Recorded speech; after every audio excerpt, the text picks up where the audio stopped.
दोस्तों, अगर आपको लगता है कि बाहुबली मूवी की सबसे बड़ी गलती एक ही झटके से देवसेना की जंजीर तोड़ देना है, तो आप बिल्कुल गलत हैं। क्योंकि बाहुबली मूवी में इससे भी भयंकर गलतियां हैं, जिनका खुलासा आज हम इस वीडियो में करने वाले हैं। तो चलिए शुरू करते हैं। उससे पहले अगर आप प्रभास सर के फैन हैं, तो कमेंट में रेड हार्ट भेजिए, और अगर आप रॉकी भाई के फैन हैं, तो कमेंट ग्रीन हार्ट से भर जाना चाहिए। दोस्तों, अब आप एक बार इस क्लिप को सुनिए। शिवा कहता है, माँ, मैं आपको बचाने आया हूँ। मैं आपको छुड़ाने आया हूँ माँ। लेकिन सोचने वाली बात है, इसे तो अभी तक पता ही नहीं था कि ये इसकी माँ है, तो ये पहले ही माँ कैसे कह रहा है। सोचो सोचो, और कुछ समझ में आए तो हमें भी बताना। अब आप यहाँ देखिए, राजमाता बाहुबली को बचाने के लिए अपनी पूरी जान लगा देती है, लेकिन बेचारी ये चेक नहीं करती कि ये बच्चा नहीं बल्कि प्लास्टिक का गुड्डा है। अरे मोरी मैया, एक मिनट, ये क्या है? बाहुबली मेकर्स ने ये कैसी तलवार का इस्तेमाल किया है जो बंदे के ऊपर गिरते ही मुड़ जाती है? अब आप खुद ही देख लीजिए, क्या फ्लेक्सिबिलिटी है? राजमाता के हाथ में केवल बच्चा है, लेकिन इन्होंने ये कैसा जादू किया? यहीं से चाकू निकाल लिया। हायला, ये तो जादू हो गया। दोस्तों, इस वीडियो में साफ साफ दिखाई दे रहा है कि जंजीर को देवसेना ने अपने हाथ में पकड़ा हुआ है, लेकिन फिर शिव उसे इतनी तेजी से खींचकर क्यों फेंकता है? अरे भाई, ये तुम्हारी माँ है, आराम से खींच सकते हो, या उसे बोल भी सकते थे कि माँ, इस जंजीर को नीचे फेंक दो। पर नहीं, इन्हें तो हर जगह बाहुबली की पावर दिखानी है।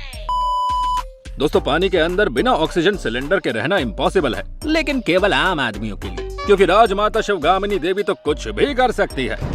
अब देखिए, इनको 4-5 घंटे से पानी के अंदर है, वो भी हाथ ऊपर करके है।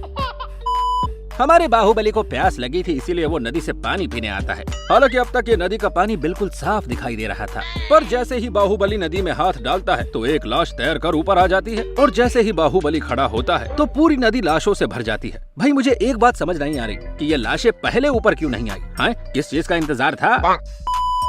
दोस्तों, फिल्म में साफ दिखाई दिया था कि भल्लाल देव और बाहुबली पुल के ऊपर लड़ रहे थे, लेकिन जैसे ही कैमरे का एंगल घूमता है और भल्लाल देव बाहुबली को लात मारता है, तो बाहुबली के पीछे का बैकग्राउंड गायब हो जाता है। यही नहीं, अब तक जहां ये लड़ रहे थे वो पुल और नीचे का पानी भी गायब हो जाता है। मतलब ये तो जादू ही हो गया। वाह! देवसेना ने सेनापति की उंगलियां काट दी, लेकिन ये क्या, इस आदमी के शरीर में तो खून ही नहीं है। उंगलियां काटने के बाद भी खून नहीं निकल रहा, ये तो कमाल ही हो गया। दोस्तों, हजारों तीर चलते हैं, लेकिन बाहुबली को एक भी नहीं लगता। लेकिन एक मिनट, ये क्या? जब ये तीर चल रहे थे और बाहुबली आ रहा था, तब यहाँ पर कोई भी नहीं था। फिर एकदम से कटप्पा और उसके साथ में उसकी फौज कहाँ से प्रकट हो गई? कोई हमें समझाएगा? भाई, यहाँ साफ दिखाई दे रहा है कि महारानी के पैर बुरी तरह से जख्मी हैं, लेकिन जैसे ही डॉक्टर कमरे में लाकर इनका चेकअप करता है तो महारानी के पैर एकदम सही दिख रहे हैं। भाई, लगता है उस टाइम पर कुछ ज्यादा ही फास्ट इलाज होता था, है? इतना बड़ा महल और दरवाजा इतना क्यों? दोस्तों, आप ध्यान से देखिए, इस दरवाजे में केवल 2 फट्टी लगी हुई है और बीच में कुछ भी नहीं है। भाई, तभी तो ये इतनी आसानी से टूट गया। मतलब रियली।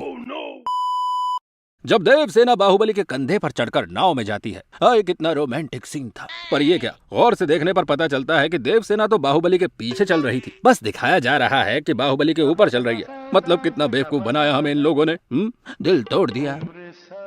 दोस्तों, इस फिल्म में इंसानों के कटने पर खून नहीं निकल रहा था, लेकिन बाहुबली ने तो हवा से खून निकाल दिया। अब खुद देखिए, इतना खून तो उसकी तलवार पर भी नहीं था, जितना इसने हवा को चीर फाड़ करके निकाल दिया। बेचारी हवा। वैसे आपकी इन गलतियों पर क्या राय है, हमें कमेंट करके जरूर बताइएगा। साथ ही अगर आपको हमारी वीडियो पसंद आई हो तो इसको लाइक